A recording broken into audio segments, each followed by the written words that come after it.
I want to be both kind of observational and aspirational in my work, in that I really want to observe the world around me, but I definitely find a form of escapism in my work.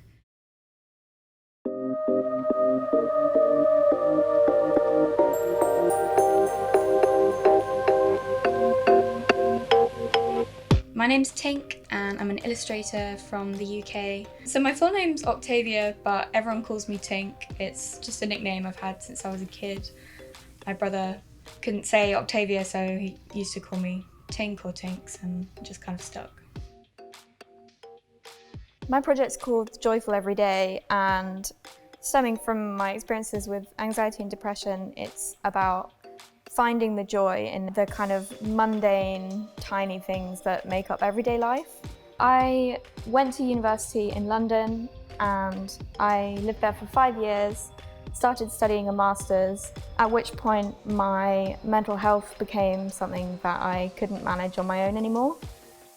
I moved back home to Dorset, which is where my parents live and where I grew up. So I was just kind of looking for new things to make the days less rubbish. I tried out hundreds of different things. Illustration just kind of stuck.